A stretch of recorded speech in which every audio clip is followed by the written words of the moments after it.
Welcome back, my all the amazing learners.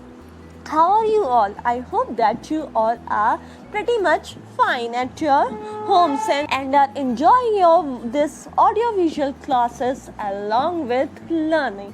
So, my dear students, you know this session is about what? Yes, this is about English grammar, your much fun and interactive session with only your Soumya ma'am.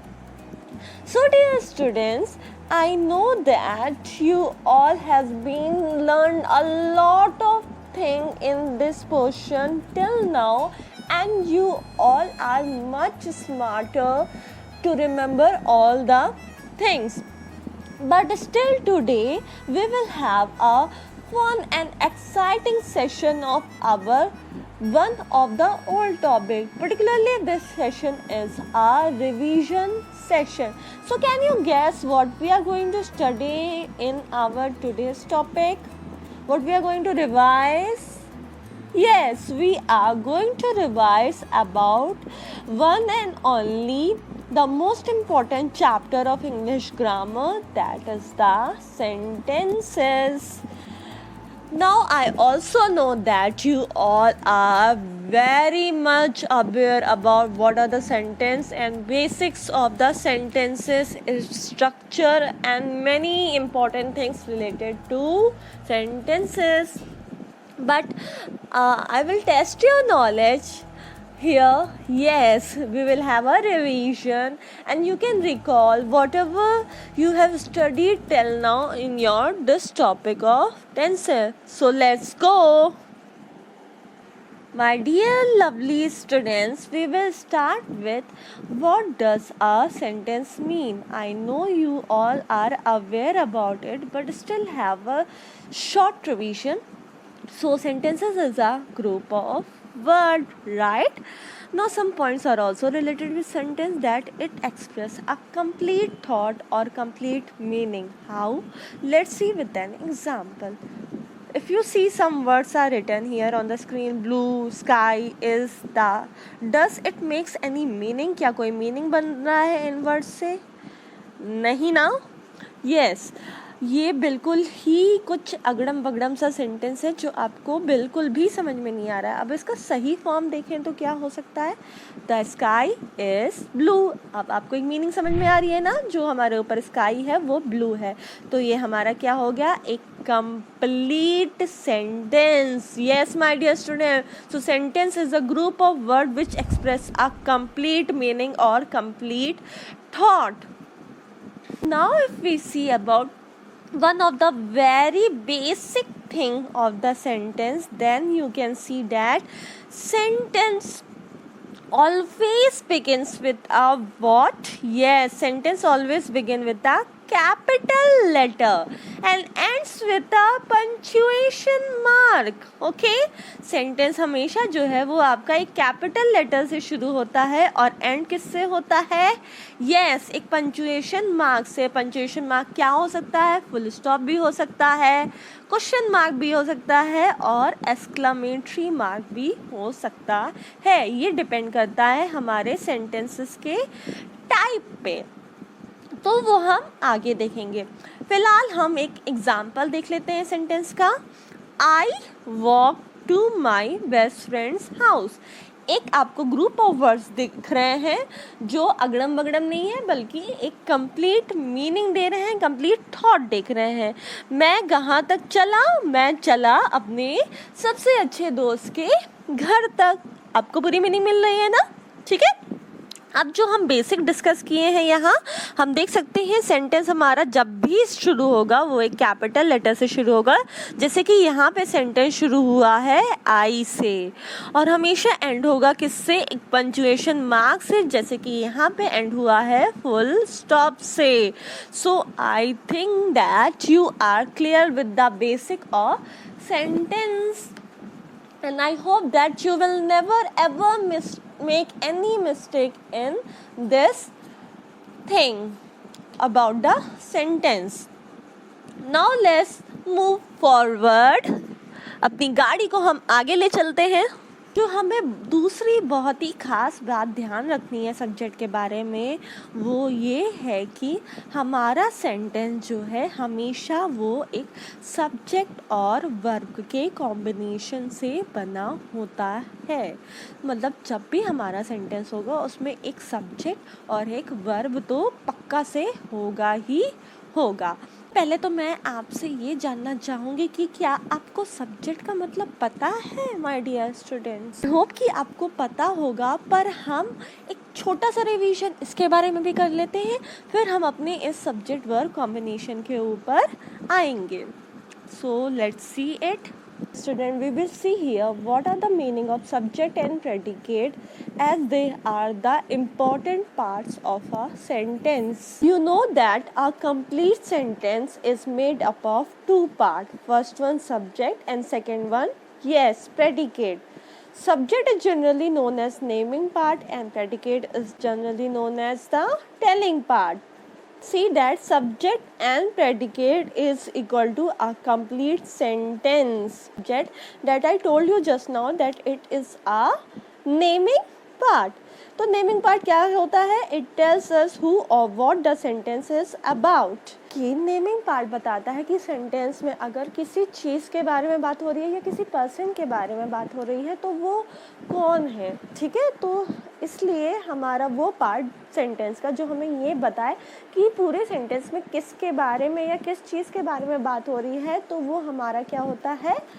Yes, subject. अब इसे आप एक example से बहुत ही clearly समझ सकते हैं। Look played saucer. Look नाम का लड़का था जो क्या खेल रहा था? फुटबॉल खेल रहा था, सॉसर खेल रहा था। फुटबॉल का ही दूसरा नाम सॉसर होता है, ठीक है। तो किसके बारे में बात हो रही है यहाँ पे? यस, लुक के बारे में बात हो रही है। आप देख सकते हैं लुक हमारा नेमिंग पार्ट हो गया, मतलब कि क्या हो गया? सब्जेक्ट हो गया। अब एक और एग्जाम्पल से क्लियरली समझ लेते हैं। The Apple is red. किस चीज़ के बारे में बात हो रही है? यस, एप्पल के बारे में बात हो रही है। तो नेमिंग पार्ट हमारा इस सेंटेंस का क्या हो गया? एप्पल। तो सब्जेक्ट क्या है? The Apple. I hope that in a sentence now you are aware with the subject, that was the naming part, and here we will study predicate, that is the telling part. Predicate का मतलब हमने पढ़ा क्या होता है?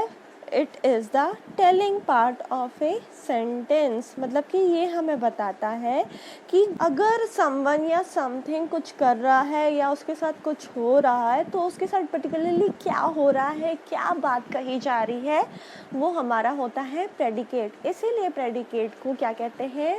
Yes, इसे telling part कहते हैं। ये हमें बताता है कि सब्जेक्ट के साथ क्या हो रहा है या सब्जेक्ट क्या कर रहा है। अब इसमें भी हम एक एग्जाम्पल जल्दी से देख लेते हैं ताकि आपको प्रेडिकेट का कॉन्सेप्ट एकदम क्लियर हो जाए। As you can see on the screen, Mr. Bart lost his hat. Okay? किसके बारे में बात हो रही है? मिस्टर बैट के बारे में बात हो रही है। तो वो क्या हो गया? सब्जेक्ट। और पर्टिकुलरली बात क्या हो रही है उनके बारे में? कि वो अपना हैट खो दिए हैं, राइट। टेल हमें क्या बता रहा है ये सेंटेंस? हमें बता रहा है कि मिस्टर ब्रांड जो कि सब्जेक्ट हैं वो अपना हैट खो दिए हैं, लॉस्ट हिज हैट। तो लॉस्ट हिज हैट हमारा सेंटेंस का कौन सा पार्ट हो गया? Yes, it is a predicate. A B bust around me. जो बी थी वो मेरे आगे पीछे घूम रही थी, ठीक है। तो इसमें आप बताइए क्या होगा सब्जेक्ट और प्रेडिकेट? अब भी हमारा सब्जेक्ट हो जाएगा क्योंकि किस चीज़ के बारे में बात हो रही है? नेम क्या है? अब भी। और उसके बारे में क्या बात हो रही है? क्या बता रहा है सेंटेंस? बस अराउंड मी, मेरे आगे पीछे घूम रही थी। तो टेलिंग पार्ट क्या हो गया इस सेंटेंस का? बस्ट अराउंड मी, जो कि बता रहा है समवन और समथिंग, मतलब कि अब भी क्या कर रही थी? She was bust around me, ठीक है। वो मेरे आगे पीछे घूम रही थी। तो ये हमारा बस्ट अराउंड मी क्या हो गया? Predicate. The ball roll down the हिल। अब इसमें क्या है प्रेडिकेट माय डियर स्टूडेंट्स? आप बता सकते हैं मुझे?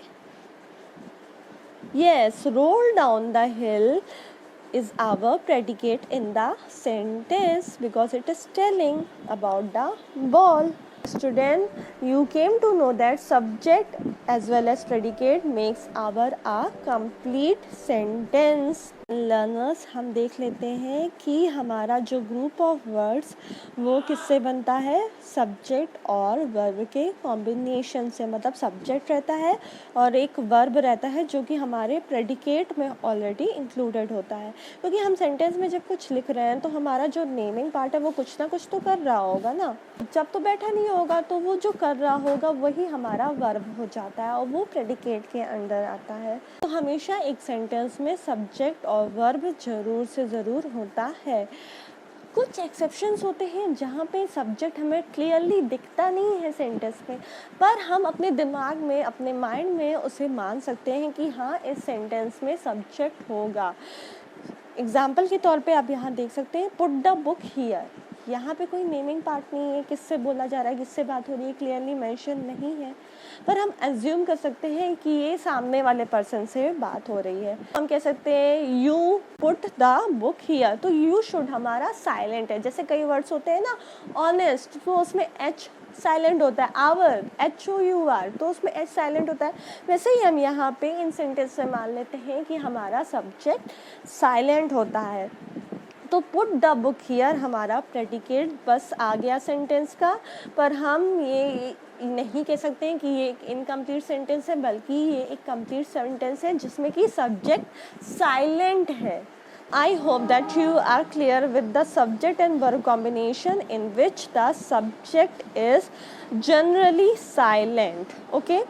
So my lovely learners, this was all about your today's session about the sentences, basic of sentences and the subject predicate.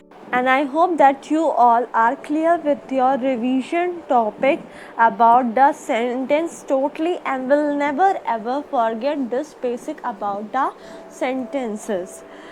So my dear student, this was a wonderful session with you, and I know that you all are completing your assignments on time, maintaining your work up to date, learning well even in this scenario of lockdown. With this only, I bid you all a farewell from this today's session. Have a good day. Enjoy. Make your learning fun so that you can remember for a long time. Take care of yourself and your parents. Have a good day. Jai Hind.